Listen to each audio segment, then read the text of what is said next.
કચ્છની ધીંગી ધરામાં મેઘવાળ સમાજમાં જન્મેલ સિદ્ધ સંત મામૈયા દેવને આજે આપણે વંદન કરીએ। એમ કહેવાય છે કે તેમણે તેમનું સમગ્ર જીવન દીન દુખિયાની સેવામાં વિતાવ્યું હતું। કચ્છ અને સૌરાષ્ટ્રમાં ઉપરા ઉપરી 7 દુકાળ પડેલ ત્યારે પોતાના તપોબળથી સંત મામૈયા દેવે વરસાદ પણ વરસાવેલો। જૂનાગઢના રાજા રા નવઘણ તેમના પરમ ભક્ત હતા। કચ્છના જામ મૂળવાજી પણ તેમના શિષ્ય હતા। જામ મૂળવાજીને અસાધ્ય શીળનો રોગ પણ સંત મામદેવે મટાડેલ। લોકવાયકા એવી છે કે એ સમયે નંદા જામના રાજ હતા, તેને મામૈયા દેવે ચમત્કાર દેખાડેલો, પણ નંદા જામે વહેમ રાખી દગો કરી મામૈયા દેવનું માથું ઉતારી લીધેલ। પણ સૌના આશ્ચર્ય વચ્ચે મામૈયા દેવે પોતાનું કપાયેલું માથું તેમના હાથમાં ઝીલી લીધું અને નંદા જામને શાપ આપવાને બદલે માફી આપી હાથમાં રહેલ એમનું મસ્તક આગમવાણી ઉચ્ચારવા લાગ્યું।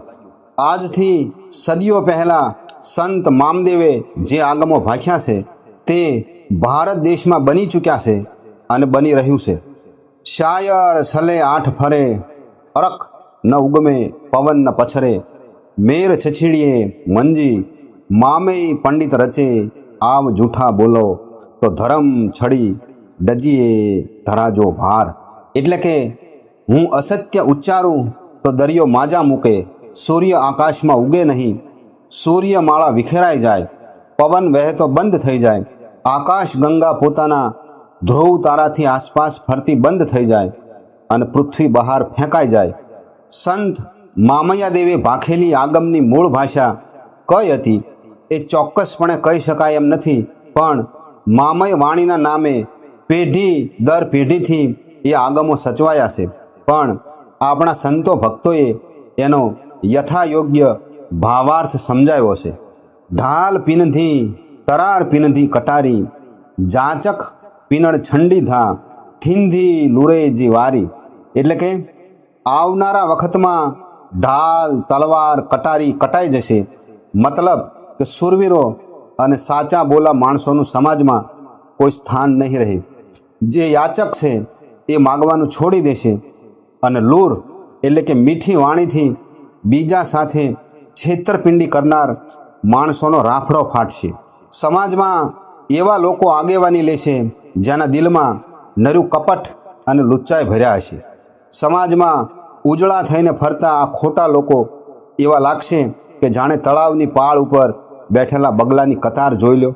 સમાજમાં ટીલા ટપકાધારી ઢોંગી પંડિતો ફરતા થશે, માણસની દાનત ફરી જશે, ખોટા સોગન ખાઈને લોકોને છેતરવામાં આવશે, જ્ઞાનનો લોભ થશે, નફટાઈની હદ બહારની આવશે, શેઠ વાણોતર બનશે અને ચાકર માલિક બની બેસશે, ઘરો ઘર કંકાસ કજિયા થશે, ભાઈ ભાઈ અને સગા સંબંધીઓ વચ્ચે વેર ઝેર વધશે, ભાઈ બહેન બાપ દીકરા વચ્ચે અબોલા થશે, માણસોની મતિ મૂંઝાઈ જશે, ન્યાય નહીં મળે, સત્ય વચન અને નીતિમત્તા નેવે મુકાશે, દીકરાઓ માતા પિતાની સામા થશે, બાળકો વડીલોની કોઈ અમાન્ય રાખે નહીં, બાપ દીકરાથી ડરશે, સ્ત્રી પુરુષ વચ્ચે મર્યાદા નહીં રહે, પિતા પુત્રી ઉપર નજર બગાડશે, એવો કળયુગ આવશે, ભાઈ ભોજાઈના સંબંધોમાં પવિત્રતા ચાલી જશે, 12 વર્ષની કન્યાઓ જાર કર્મથી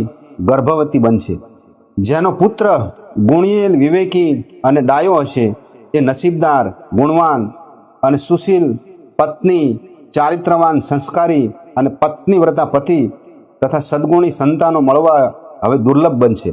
શેઠ સાહુકારોમાં કોઈ શાકાહારી નહીં રહે, બ્રાહ્મણો વેદનો અભ્યાસ છોડી દઈ માંસાહાર કરશે, આમ થતાં દંભી અને કપટી લોકો ટીલા ટપકા ધારણ કરી ધર્મગુરુ બની જશે અને ભોળી પ્રજાને લૂંટશે, સાધુઓ મઠાધિપતિ બની જશે, ધર્મનું જ્ઞાન થોથારૂપ બની જશે, તેમણે ઉપજાવી કાઢેલી વાતો જ્ઞાનમાં ગણાવા લાગશે, દાનવ જેવા લોકોને દાન મળતા થશે, આશ્રિત લોકો માલિક બની જશે, પૈસાથી બધું ખરીદી શકાશે, નાણાંથી નારી પણ ખરીદી શકાશે, બુદ્ધિ વગરના લોકોની ચો તરફ વાહ વાહ થશે, વિદ્વાનોની સમાજમાં કોઈ કિંમત નહીં રહે.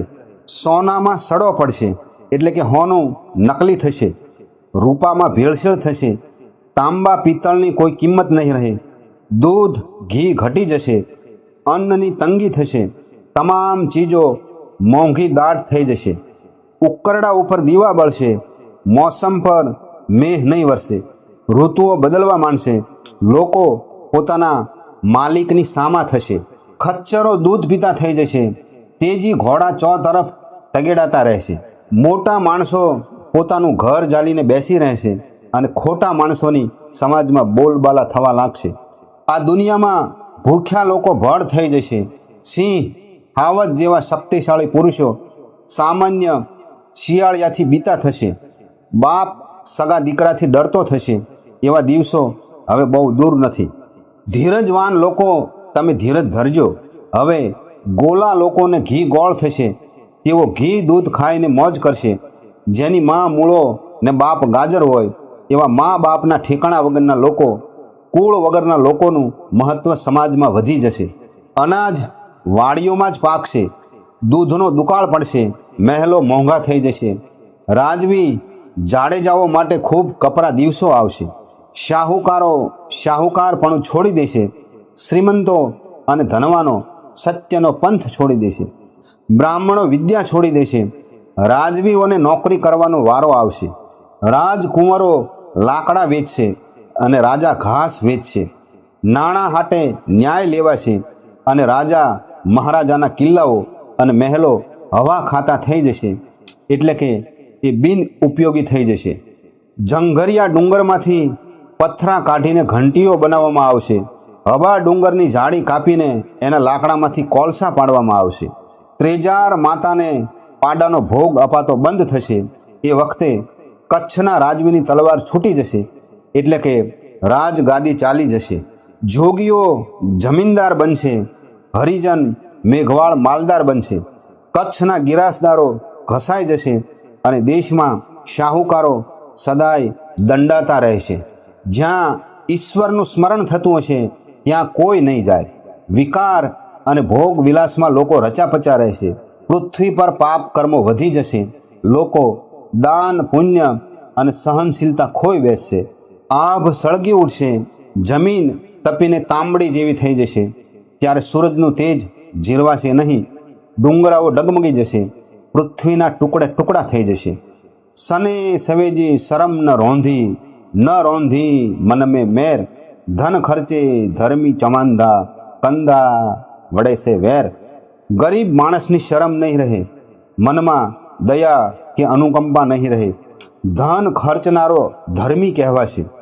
ગરીબોને ચૂસીને દાન કરનારા ધર્મી કહેવાશે. મેળિયું પાડેને માર્ગ થીંદા કબર મેં થીંદા ઘર. અસ્ત્રી વહેંદી તખત પે જાળી લોદિંડે થર. મેળિયું મકાનો પાડીને સડકો બનાવાશે. કબ્રસ્તાનોમાં ઘર થશે. સ્ત્રીઓ રાજકાજ કરશે અને ભાઈડાઓ તેને પંખા નાખશે. એટલે કે જી હજૂરી કરશે. દીકરો વહુજો વાહો કંધો માકે દીંધો ગાળ. મામેય ભણે મહેશ્વરિયા હેડો અચિંધો કાળ. દીકરો પોતાની વહુનું માનપાન કરશે પણ માતાને ગાળો આપશે. મામૈયો માતંગ કહેશે કે આવો કાળ આવશે. સુકુજી વેંધી સાબરમતી કાંકરીએ થીંદો ગાહ. મામેય ભણે માહેશ્વરિયા હેડા અચિંતા ડી. સાબરમતી સુકાઈ જશે. કાંકરિયા તળાવમાં માટી ભરાશે. મામૈયો માતંગ કહે છે કે રાજા દૂધ વેચતા ગોવાળ થઈ જશે. પગટ જુગ પંચોરથ તેજા માતંગ દેવ કથન કિયો. નાગર વેલમે ફળ હોય છે તેજા માતંગ દેવ કથન કિયા. સંત મામૈયા દેવના આગમો પ્રમાણે 11મા અવતાર પંચોરથની સ્થાપના કરશે. સંઘર્ષ કાળ પછી ઈશ્વરનો 11મો અવતાર થતાં સુવર્ણ કાળ આવશે. એ પહેલાં આવનારા વર્ષોમાં લોકો યુદ્ધથી મરશે અને અડધા લોકો રોગથી મરશે. એમાંથી બચવા માટે સંત મામૈયા દેવે 36 નિયમો સમજાવ્યા છે. સવારે વહેલા ઉઠી શૌચ સ્નાન કરી ઈશ્વરનું સ્મરણ કરવું.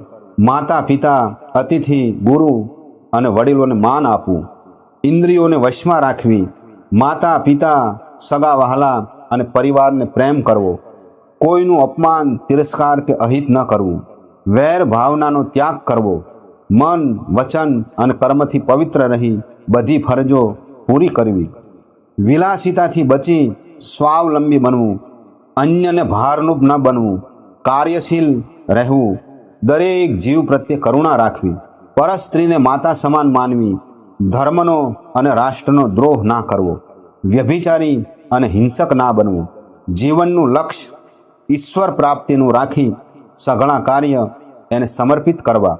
આમ કરશો તો તમે મહાસંગ્રામમાંથી ઉગરી જશો, એમ સંત મામૈયાદેવ કહે છે. સંત મામૈયાદેવનું સમાધિ સ્થળ પાકિસ્તાનમાં છે, પણ અંજારમાં આવેલા મામૈયાદેવના પગલાંને પણ યાત્રાધામ માનવામાં આવે છે. એવા પવિત્ર સંત મામૈયાદેવને આજે આપણે ભાવથી વંદન કરીએ.